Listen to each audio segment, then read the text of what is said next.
सुबह सुबह के शुरुआती रुझान और सुबह सुबह के शुरुआती रुझान में करीब 1 घंटा बीतने के बाद में जो स्थिति अभी फिलहाल दिखाई दे रही है उसमें 70 में से 64 सीटों पर चुनाव का नतीजा आता हुआ शुरुआती रुझान का वो दिखाई दे रहा है। इलेक्शन कमीशन की वेबसाइट पर अभी भी चीजें काफी कुछ जो है वो ये देखने को मिलता है, लेकिन जो अलग अलग सोर्सेज से जो इस वक्त में डाटा आ रहा है उसके अनुसार जो शुरुआती रुझान है, शुरुआती रुझान में आम आदमी पार्टी वो पीछे है और बीजेपी यहां पर आगे निकलती हुई दिखाई दे रही है।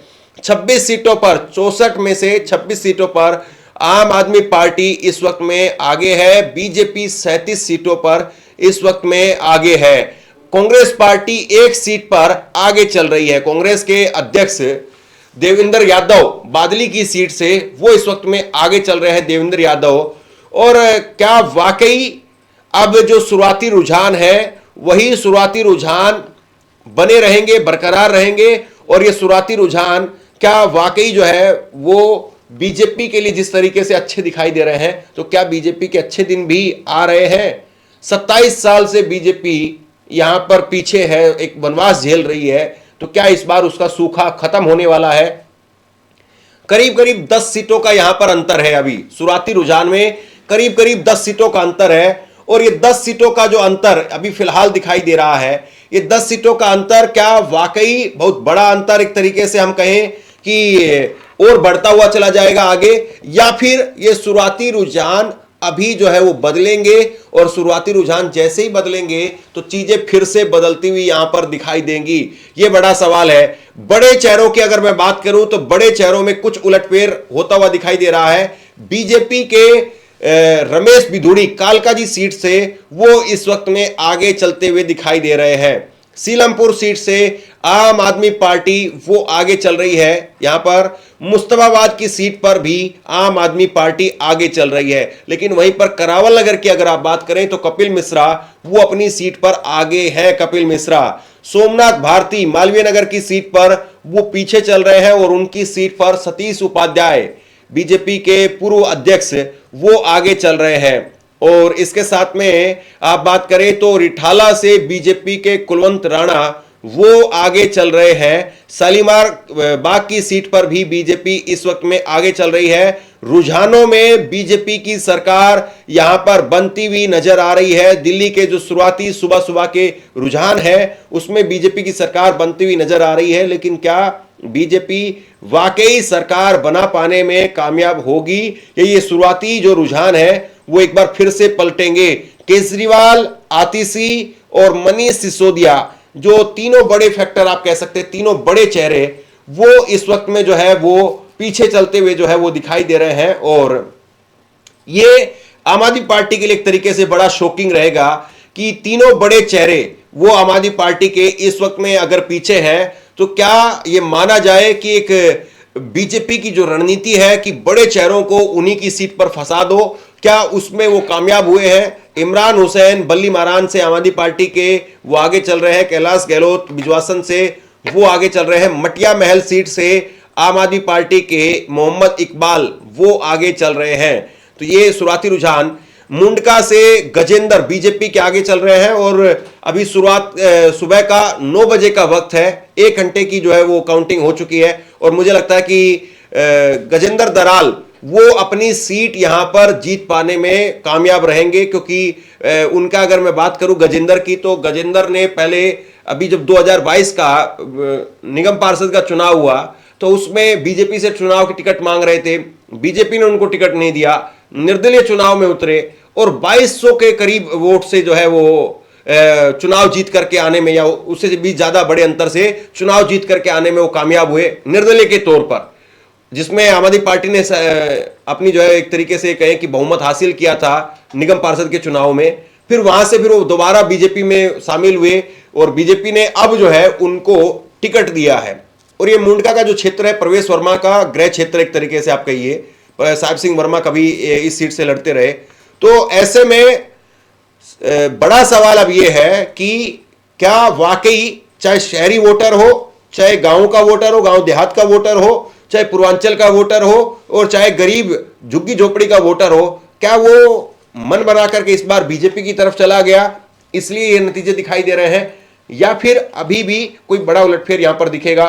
अंबेडकर नगर से बीजेपी के कुशीराम आगे चल रहे हैं, बदरपुर से बीजेपी के नारायण दत्त शर्मा वो आगे चल रहे हैं। तो इस वक्त की ये बड़ी अपडेट है जी बिल्कुल। और नई दिल्ली की सीट पर अरविंद केजरीवाल जो है वो 1,500 वोटों से पीछे चल रहे हैं अभी। और सर, क्या ये 1,500 का फासला अरविंद केजरीवाल अपनी सीट पर जो है वो खत्म कर पाएंगे, क्या लगता है? देखिए, 1,500 का कोई वैसे जो आंकड़ा है या नंबर है, कोई बहुत बड़ा नंबर नहीं है, लेकिन दिल्ली कोई बहुत बड़ी विधानसभा भी नहीं है। तो ये कहें कि अरविंद केजरीवाल के लिए शुरुआती जो चीजें हैं ये कितनी जो है बदल पाती हैं, देखने वाली बात रहेगी। लेकिन अरविंद केजरीवाल अपनी सीट पर संघर्ष कर रहे हैं, शुरुआती संघर्ष कर रहे हैं और पीछे चल रहे हैं। 1,500 का अंतर है, और 1,500 का अंतर क्या वाकई जो है वो पाट पाने में कामयाब होंगे, ये अभी भी बड़ा सवाल है। और वहां पर प्रवेश वर्मा, बीजेपी आगे चल रही है, संदीप दीक्षित तीसरे नंबर पर चल रहे हैं। संदीप दीक्षित ने कितना वोट वहां पर हासिल किया है ये देखने वाली बात होगी, उसी से कहीं ना कहीं जो है चीजें फिर वो तय होती हुई नजर आएंगी। जी बिल्कुल। और देखिए, अभी शुरुआती रुझान जो है वो अब इसमें जैसे शुरुआती रुझानों में बीजेपी जो है वो बहुमत हासिल कर रही है। अगर इन चुनावों के अंदर बीजेपी जीत जाती है तो वो कौन कौन से फैक्टर आपको लगते हैं होंगे जो आम आदमी पार्टी के लिए इस बार के चुनावों में हानिकारक साबित हुए? देखिए, बीजेपी अगर यहाँ पर लीड बना पाने में कामयाब रहती है और आगे सरकार बना पाने में कामयाब रहती है, तो कहीं ना कहीं एक तो एंटी इनकम्बेंसी है केजरीवाल को लेकर के, जो पिछले 10-11 साल से किसी भी सरकार को लेकर के रहती है।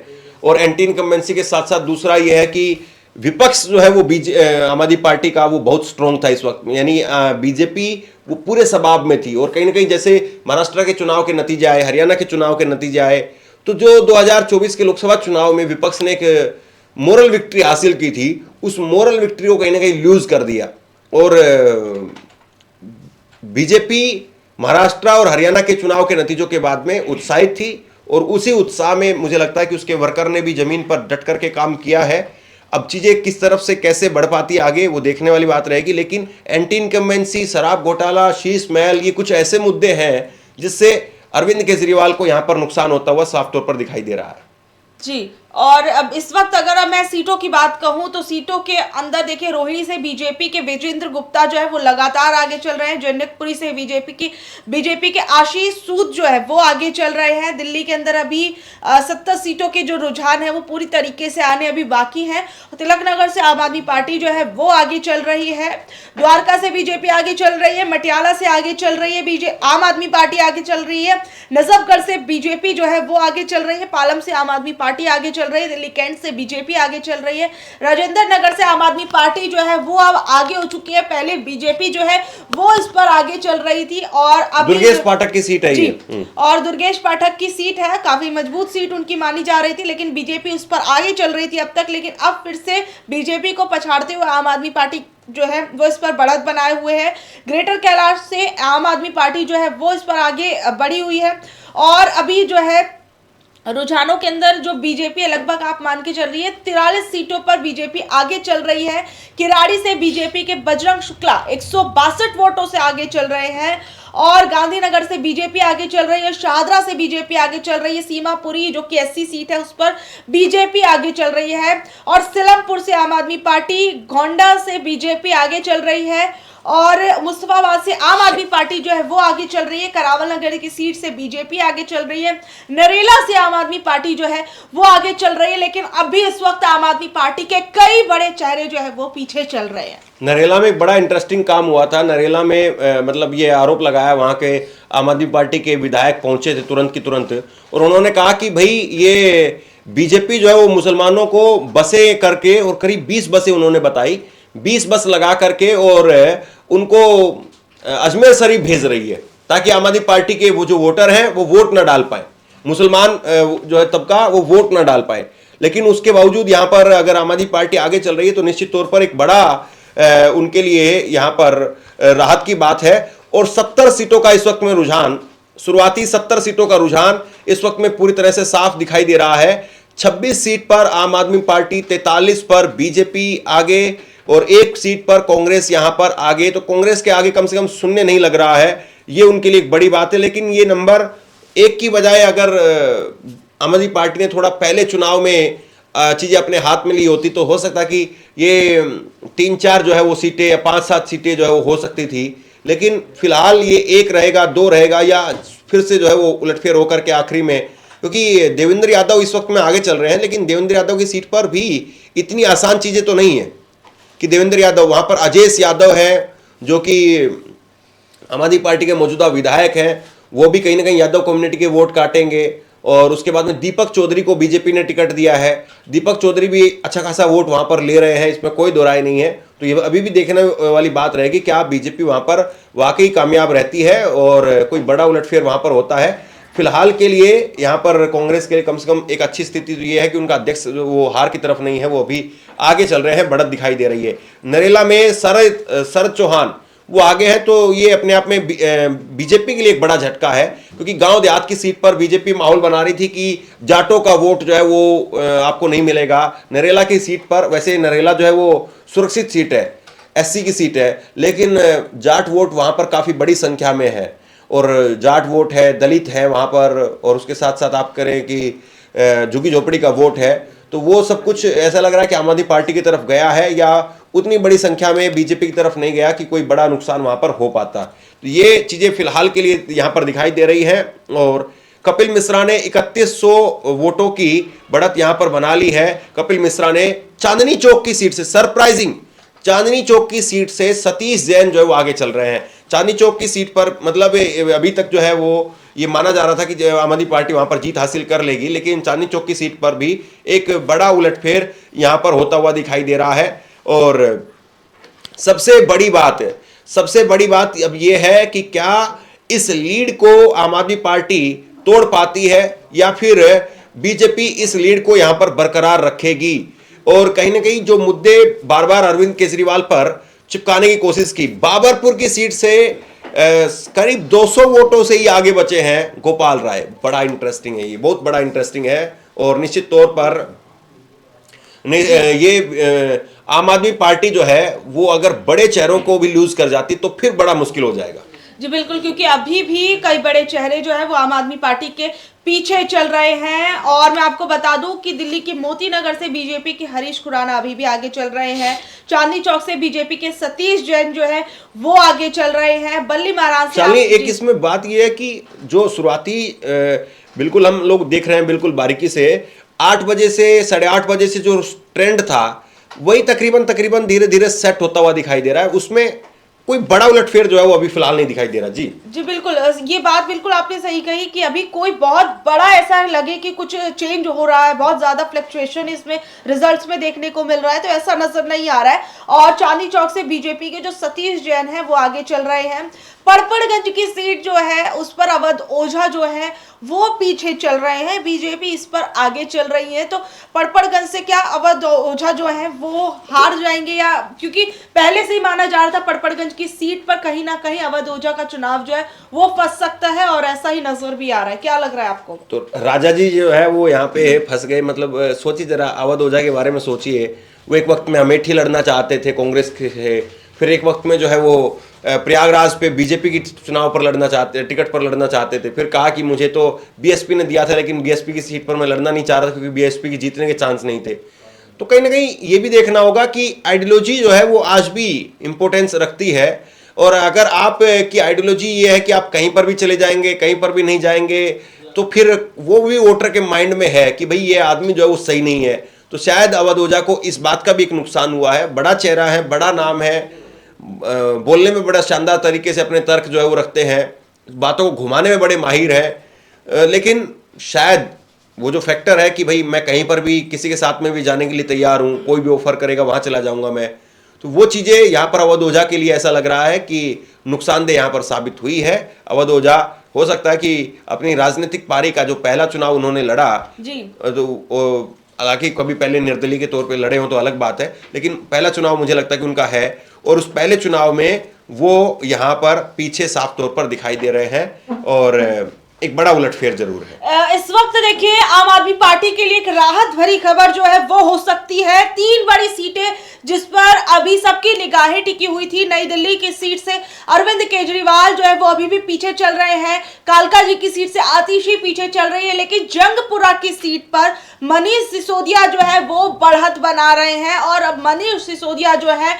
वो आगे निकलते हुए नजर आ रहे हैं। और क्या ऐसा ही नजारा बाकी दो अन्य सीटों पर भी देखने को मिल सकता है, ये सबसे बड़ा सवाल है, क्योंकि केजरीवाल और आतिशी अपनी अपनी सीटों पर पीछे चल रहे हैं और सिसोदिया अपनी सीट पर अब बढ़त बनाते हुए दिख रहे हैं। और क्या ये सारे के सारे चुनावी नतीजों पर ये देखना होगा कि क्या सभी चुनावी नतीजों के अंदर आम आदमी पार्टी पूरी तरीके से बढ़त बनाएगी, या फिर जो सुबह से रुझान सामने आ रहे हैं उसके बाद क्या दिल्ली के अंदर बीजेपी जो है वो दिल्ली सरकार को चलाएगी। अब ये सबसे बड़ा सवाल इस वक्त है, क्योंकि देखिए पल पल में जिस तरीके से चीजें बदल रही हैं वो कुछ भी साफ करती हुई नजर नहीं आ रही है कि आखिर में होने क्या वाला है।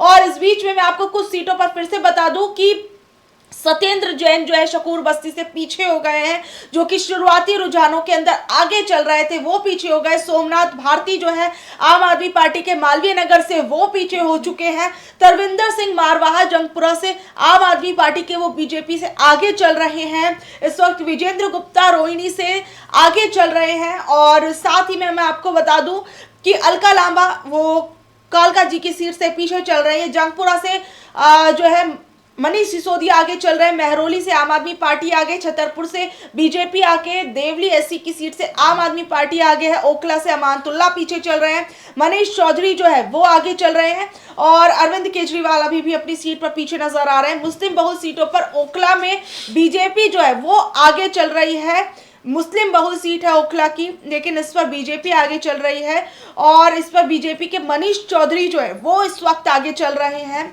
और गांधीनगर से बीजेपी जो है वो आगे चल रही है।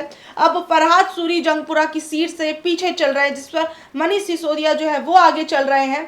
ये तमाम चीजें जो है अब नतीजे जो है अब देखिए मनीष सिसोदिया की आप बता रही थी, मनीष सिसोदिया मतलब उनकी जो छवि है बड़ी सॉफ्ट एक तरीके से और कोई बहुत बड़ा उनके ऊपर डेंट भी नहीं लगा है।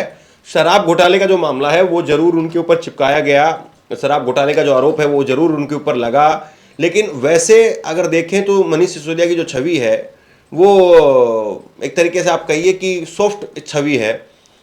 लेकिन कहीं ना कहीं इस चीज़ का भी शायद मनीष सिसोदिया को नुकसान जो है वो हुआ कि जो अरविंद केजरीवाल सरकार की एंटी इनकम्बेंसी, फिर एक उन्होंने जो बयान दिया, आपको याद होगा गुजरात चुनाव के दौरान मनीष सिसोदिया ने बयान दिया था और वहाँ पर बिल्किस बानो को लेकर के उन्होंने टीवी रिपोर्टर से कहा कि हमें इस बात से मतलब नहीं है। तो वो मुस्लिम वोटर ने कई जो है उन्होंने अपने दिल पर लिया कि हम इस चीज़ का बदला ज़रूर लेंगे। फरहाद सूरी वहाँ पर कांग्रेस की तरफ से चुनावी मैदान में है और वो कहीं ना कहीं हम ये कह सकते हैं कि काफ़ी बड़ी संख्या में मुस्लिम वोट वहाँ पर लेकर के जाएंगे। तो अभी जो चीज़ें हैं उसमें कहाँ से जो है चीज़ें बदलेंगी और कहाँ चीज़ें जो है बनेंगी बिगड़ेंगी ये देखना बाकी है। लेकिन शुरुआत की अभी जो हम नतीजे देख रहे हैं इसमें 70 में से मतलब 46 सीटें यहाँ पर लेकर के बीजेपी सरकार बनाती हुई स्पष्ट तौर पर दिखाई दे रही है। बीजेपी की सरकार यहाँ पर आती हुई दिखाई दे रही है और नई दिल्ली सीट से अरविंद केजरीवाल इस वक्त में पीछे चल रहे हैं। बीजेपी के तकरीबन जितने बड़े चेहरे हैं, करोल बाग से भाजपा के दुष्यंत गौतम जो है वो आगे चल रहे हैं। दुष्यंत गौतम मैं आपकी बता दूं कि यहाँ पर इस सीट पर बीजेपी 3 बार से लगातार हार रही थी। 2013 में हारी, 2013 के बाद में जो है वो बीजेपी 2015 में भी जो है वो यहाँ पर हारी और उसके बाद में 2020 में भी यहाँ पर हारी। अब 2025 में क्या बीजेपी अपनी साख बचा पाने में कामयाब रहेगी, ये अपने आप में अभी बड़ा सवाल है। हाँ, सत्येंद्र जैन वो इस वक्त में शकूर बस्ती के वो आगे चल रहे हैं सत्येंद्र जैन, और रिठाला से कुलवंत राणा वो इस वक्त में आगे चल रहे हैं। कुछ बड़े चेहरे मैं आपको बता देता हूं फटाफट करके कि कहां कहां पर कौन कौन जो है वो आगे चल रहा है। जंगपुरा से मनीष सिसोदिया पीछे हैं, तरविंदर सिंह जो है वो आगे चल रहे हैं और कैलाश गहलोत वो आगे चल रहे हैं। करावल नगर से कपिल मिश्रा बड़े चेहरे के मैं आपको बता रहा हूं वो आगे चल रहे हैं। मादीपुर की सीट से बीजेपी वो इस वक्त में आगे चल रही है और राखी बिरला जिनका हम जिक्र कर रहे थे काफी देर पहले वो आगे चल रही है, वो पीछे हो गई, माफ कीजिए। विकासपुरी से यहाँ पर आम आदमी पार्टी आगे चल रही है। नजफगढ़ से बीजेपी वो आगे चल रही है और उसके साथ में राजेंद्र नगर पर भी अब आम आदमी पार्टी आगे हो गई है। ग्रेटर कैलाश में भी आम आदमी पार्टी के मंत्री विधायक सौरभ भारद्वाज वो इस वक्त में आगे चल रहे हैं ग्रेटर कैलाश के अंदर, शहरी सीट एक तरीके से आप कह सकते हैं। सकूर बस्ती में सत्येंद्र जैन इस वक्त में पीछे हो गए। ये बड़ा उलटफेर है। सत्येंद्र जैन का पीछे होना ये एक अपने आप में बड़ा उलटफेर है। तो आप ये कह सकते हैं कि आम आदमी पार्टी के 4 बड़े चेहरे इस वक्त में पीछे हैं। ये बड़ा सेटबैक एक तरीके से आप कह दीजिए। और रजौरी गार्डन से बीजेपी के मजिंदर सिंह सिरसा वो इस वक्त में आगे चल रहे हैं। मजिंदर सिंह सिरसा। आदर्श नगर से बीजेपी के राजकुमार भाटिया वो आगे चल रहे हैं। और मुस्लिम बाहुल्य सीट ओखला में बीजेपी आगे चल रही है। तो ये बड़ा एक तरीके से। और देखिए टीवी पर मैं देख रहा हूं कि अभी जो तस्वीर आ रही है वो नरेंद्र मोदी की नहीं आ रही है। ये बड़ा इंटरेस्टिंग है कि नरेंद्र मोदी की नहीं बल्कि जेपी नड्डा की फोटो लगाई जा रही है। तो क्या अभी भी टीवी वाले इस बात को लेकर के आश्वस्त नहीं है कि नरेंद्र मोदी का कोई उलटफेर भी हो सकता है, इसलिए उन्होंने फोटो नहीं लगाई है? ये देखने वाली बात रहेगी। जी बिल्कुल। अभी देखिए चुनाव आयोग के कुछ रुझान जो है वो सामने आ रहे हैं, जिसपे 15 सीटों पर बीजेपी पार्टी जो है वो आगे चल रही है और आम आदमी पार्टी 4 सीटों पर आगे चल रही है। जिन 4 सीटों पर आम आदमी पार्टी आगे चल रही है उसमें राजेंद्र नगर से दुर्गेश पाठक जो है वो है, त्रिलोकपुरी से अंजना पारचा है, सीमापुरी से वीर सिंह ढिंगन है और बाबरपुर से गोपाल राय जो है वो आगे चल रहे हैं। ये चुनाव आयोग के जो आंकड़े हैं वो सामने आ रहे हैं और बीजेपी 15 सीट पर, आम आदमी पार्टी जो है वो 4 सीटों पर आगे चल रही है। तो ये बीजेपी जो है वो अपनी बढ़त यहाँ पर बनाती हुई दिखाई दे रही है और करीब करीब इस वक्त में जो चुनाव के नतीजे हैं वो साफ होते हुए यहाँ पर नजर आ रहे हैं। 22 सीट पर आम आदमी पार्टी, 47 पर बीजेपी यहाँ पर आगे है और 1 सीट पर कांग्रेस आगे चल रही है। जनकपुरी से इस वक्त में आम आदमी पार्टी आगे, पड़परगंज से अवध ओझा आगे हो गए। एक ये बड़ा जो है वो आप कह सकते हैं कि बीजेपी कांग्रेस आम आदमी पार्टी के लिए बड़ी बढ़त है यहाँ पर।